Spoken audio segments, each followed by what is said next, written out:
बिस्मिल्लाहिर्रहमानिर्रहीम। अस्सलामुअलैकुम बागबान बहनों, क्या हाल चाल है। ये आज बोगनविलिया के ऊपर काम होने लगा था, सोचा आपके साथ शेयर करूं। बोगनविलिया आजकल काफ़ी ज़्यादा फूल दे रहा है, गर्मी का मौसम है और ये फुली धूप का पौधा है, तो बहुत ही खूबसूरत। अक्सर आपने रोड्स के किनारे पे देखा होगा, इतनी खूबसूरत इनके कलर्स हैं और जितनी धूप पड़ती है उतनी इसको समझें कि ये धूप से खुराक लेता है, जिसकी वजह से इसके जो फूलों की जो तादाद है वो भी ज़्यादा होती है और फूलों का जो कलर है वो और ज़्यादा ब्राइट होता है। तो अक्सर दरख्त ये किनारों पे सड़कों के और कितनी माशाल्लाह से ग्रोथ कर रही होती है। हालांकि इसको वहाँ कोई खाद देने वाला नहीं है, बस नेचुरल पानी जो मिल जाए बारिश का। अक्सर तो मैंने देखा है कि कोई पानी शानी भी नहीं दिया जाता, बस इसकी जड़ें ज़मीन में होती हैं, तो वो अपनी जड़ों को लंबा करके ही ज़मीन से अपना पानी का इंटेक जो है वो बोगनविलिया लेता है। तो इस वजह से घर में जो हम लगाते हैं उसको खाद की ज़रूरत पड़ती है। बाहर रोड्स पे जो होता है उसको ऐसा खाद की ज़रूरत नहीं पड़ती, क्योंकि वो बहुत लंबी उसकी जड़ें हो जाती हैं और ज़मीन से ही वो अपनी सारी खुराक पूरी कर लेता है। क्योंकि हम लोग गमले में लगाते हैं, तो गमले में तो हमने जो देना होता है पौधे ने वही लेना होता है। इसको कोई नेचुरल तरीके से खाद पानी नहीं मिल सकता सिवाय बारिश के पानी से।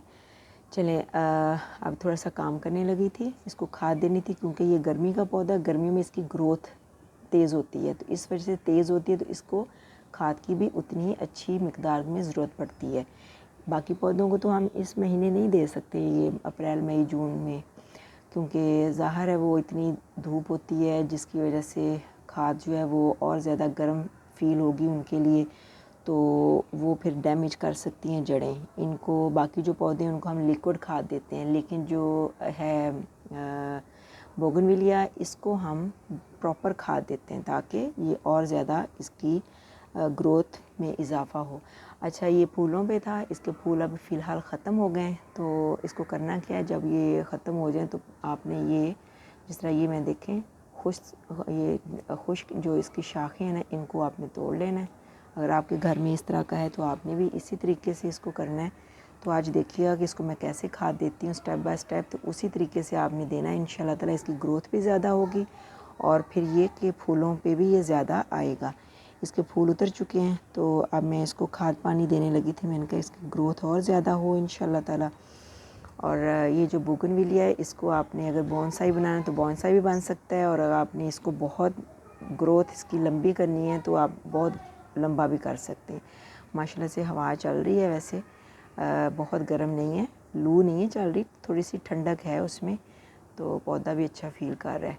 एनीवेज़, आपने ये देखें ज़रा, इसकी जो डेड शाखें हैं ना सारी, वो काटनी है, ठीक है, क्योंकि ये फूल, इस पे फूल थे ना, तो अब इसको मैं सबको काटूंगी। ये भी देखें ज़रा, अभी मैं काट के आपको बताती हूँ, क्योंकि एक हाथ से शूट करना और एक हाथ से काम करना मुश्किल हो जाता है। बार ये जितनी इसकी खुश्क टहनी है वो सारी काटनी है जी। टहनियाँ सूखी तो मैंने काट ली हैं, और ये एक मैं ज़रा काटने लगी थी तो वो मुझे लगा थोड़ी सी गीली है, लिहाजा ये देखें यहाँ पे एक ना छोटा सा पत्ता एक निकला हुआ इधर से, इसको नहीं मैंने काटा।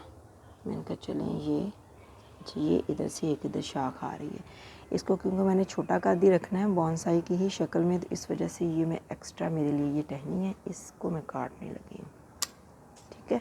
बस इतना मैंने इसकी हाइट रखनी है, ज़्यादा लंबी नहीं मुझे चाहिए, इसी पे मैं फूल लेना चाह रही हूँ, ठीक है। और ये तो मैंने आई थिंक बता दिया कि फुली धूप का पौधा है, इसको बिल्कुल शेडी एरिया में मत रखें। इसको अगर आपने अच्छी इसकी ग्रोथ लेनी है, इससे अच्छे फ्लावर्स लेने, तो इसको फुल धूप में रखें, ठीक है।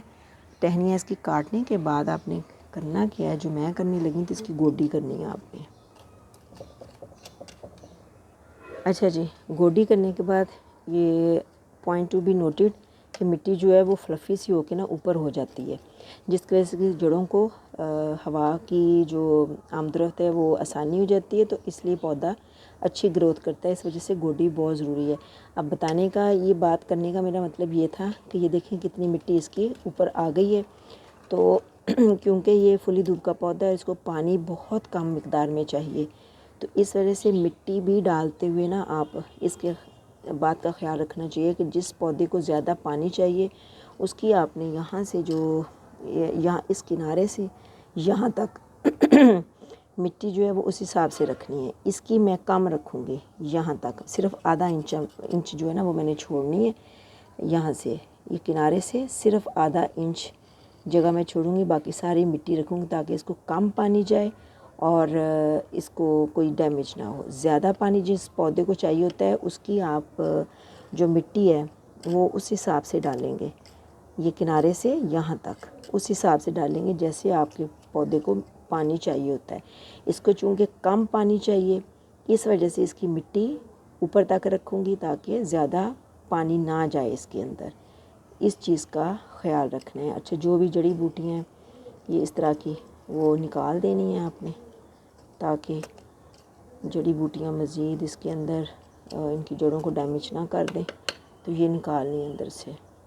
ये देखें मैंने बहुत अच्छी तरीके से इसको ये गोडी कर ली है, सफाई कर ली है और जो एक्स्ट्रा मिट्टी थी वो मैंने निकाल दी है क्योंकि इसके मैंने खाद डालनी है तो मिट्टी और ज़्यादा ऊपर हो जाएगी। अब इसके अंदर खाद क्या डालनी है, एक तो मेरे पास ये देखें बिल्कुल डिकम्पोज्ड हुआ गोबर खाद है। इसकी निशानी ये होती है कि इसके अंदर से स्मेल नहीं आती गोबर की, तो जब स्मेल ना आए तो समझे आपका जो गोबर है वो डिकम्पोज्ड हो चुका है। ये 2 मुट्ठी मैं इसके अंदर डिकम्पोज्ड हुआ गोबर डालूँगी। ये देखिएगा बिस्मिल्लाह, इस तरह इसको अच्छी तरह से फैला देना। 2 मुट्ठी ये डाल दी है, ठीक है। और तकरीबन 2 मुट्ठी मेरे पास वर्मी कंपोस्ट पड़ी हुई है वो इसके अंदर डालूँगी। ये देखें, ये जितनी ब्लैक होगी उतनी अच्छी होगी, ठीक है। 2 मुट्ठी ये डाल दी मैंने और तकरीबन 1 मुट्ठी ये एग शेल्स जो है उनको बारीक कर लिया है, इसे भी बारीक किया जा सकता है। तो 1 मुट्ठी मैंने ये इसके अंदर डाल दी है। अब इसको फास्फोरस भी मिलेगा, इसको कैल्शियम भी मिलेगा, इसको नाइट्रोजन भी मिलेगा, इसको मैग्नीशियम भी मिलेगा और ये सारा कुछ फलों को इसके फूलों को लाने के लिए सारी खादों का इस्तेमाल कर लिया गया है। तो इंशाल्लाह ताला अब ये बहुत अच्छा इसका रिज़ल्ट आएगा। तो इसको अब आपने अच्छी तरह से ये देखें जिस तरह मैं गोडी करने लगी हूँ ताकि ये मिक्स हो जाएगा, मिट्टी के अंदर ये मिक्स हो जाएगी। अब इसको मिक्स कर देना है।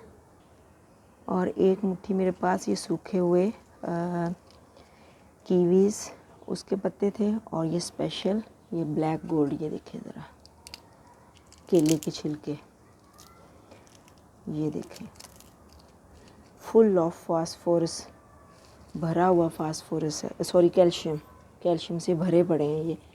तो ये भी इसके लिए बहुत अच्छा, ये भी मैंने थोड़े से छिलके इसके अंदर डाल दिए, ये भी खाद का काम देंगे। चलें जी, सारी खादें मैंने डाल दी हैं। अब इसको भर के पानी लगा देना है और भर के पानी लगाने लगी हूँ। अच्छा, ये जो पौधा है बोगनविलिया का, ये सदाबहार पौधा है, फूलों से भी इंजॉयमेंट होती है और अगर फूल ना लगे हों तो फिर इसकी हरियाली से बहुत ज़्यादा अच्छा प्लेजेंट माहौल बन जाता है हमारा। तो इसको ज़रूर अपने गार्डन में रखें। बहुत महंगा पौधा नहीं है, सस्ता सा है। इसकी कटिंग्स भी लग जाती हैं लेकिन उसको लगाने के लिए थोड़ी सी ट्रेनिंग की ज़रूरत होती है। वो हर एक बंदे से पॉसिबल नहीं है कि वो कामयाब हो सके, ठीक है। तो इसको ज़रूर अपने गार्डन में रखें। बहुत अच्छा है, सदाबहार पौधा है और मुझे तो पर्सनली बहुत अच्छा लगता है ये। तो इसकी हाइट को मैंने बहुत कम रखना है, इस तरह बॉन्साई की शेप में आ जाएगा इंशाल्लाह। और ये जो खादें मैंने दी हैं सारी ऑर्गेनिक हैं, घर में तैयार की हुई हैं। ज़रूर दें और अपने पौधों के साथ अपनी लाइफ को एंजॉय करें। ओके जी, फिर इंशाल्लाह ताला किसी और टॉपिक पे आऊँगी आपके पास। जब तक के लिए अस्सलाम वालेकुम, अल्लाह हाफिज़।